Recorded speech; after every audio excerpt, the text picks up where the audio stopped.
Today I'm going to be coming at you with a little bit of a different video. Today I want to go over how to actually get autographs at NBA games. Now, if you watch this channel, you know that I usually do in-person autograph recaps from NBA games or any through the mail autographs that I may get. So if you're interested in that, subscribe to this channel. But for the purpose of this video, I just want to go over how I get autographs in person at NBA games. So if you're interested in that, continue watching, and I'll go over how to get autographs at NBA games. Okay, so the first thing I want to start off by saying is that one thing I strongly recommend, whatever arena that you're going to, make sure to look on that team's website and see what each team's specific autograph rules are, because that can help you. And sometimes the rules may be different at different stadiums, but I'm just going to go through kind of by and large what I know is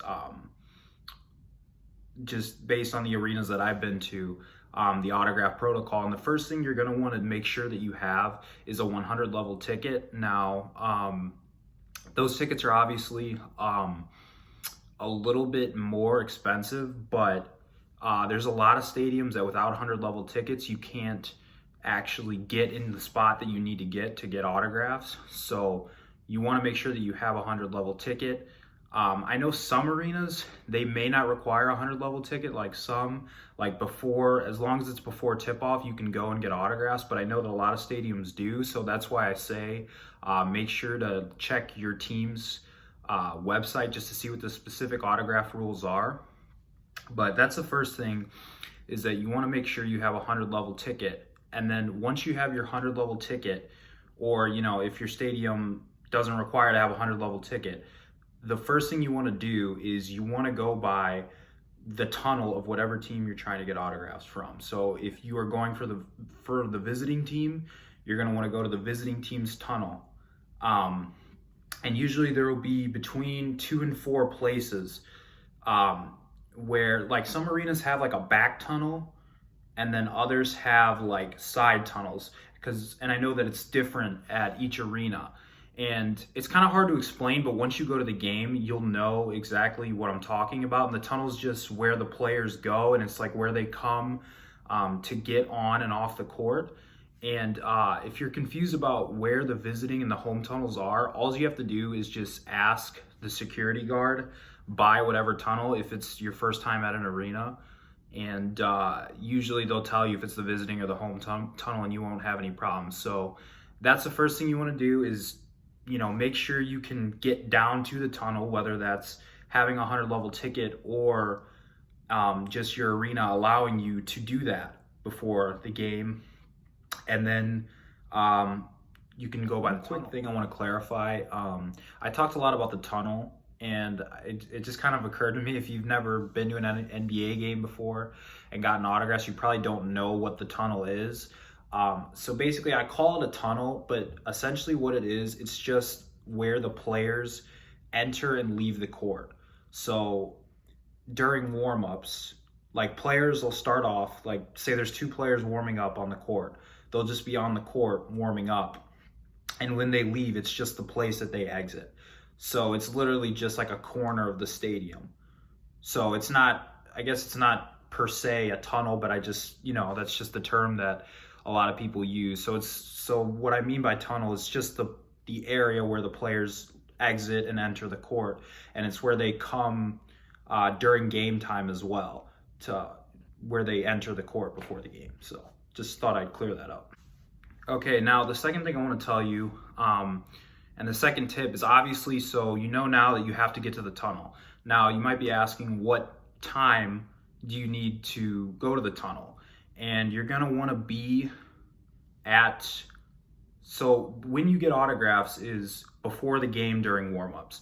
And now each stadium will usually either warm up, they'll either open the gates 60 minutes before they tip off or 90 minutes before tip off.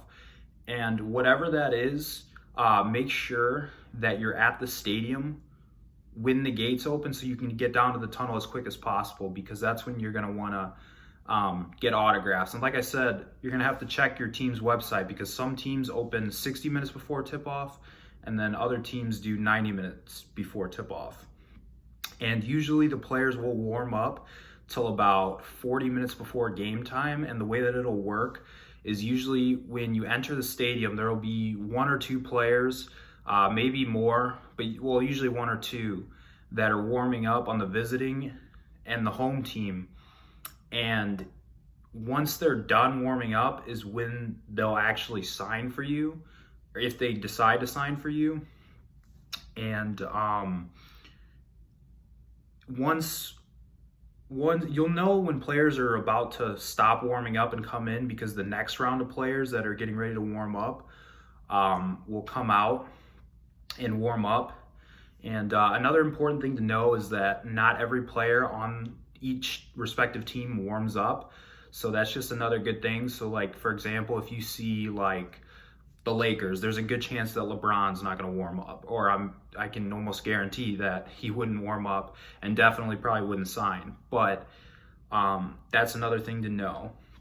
And that's really important, just to make sure that you are there in time when the players would actually be signing. The third thing I want to tell you, it might sound kind of obvious, and that is make sure that you have something to get signed and something for the player to sign with.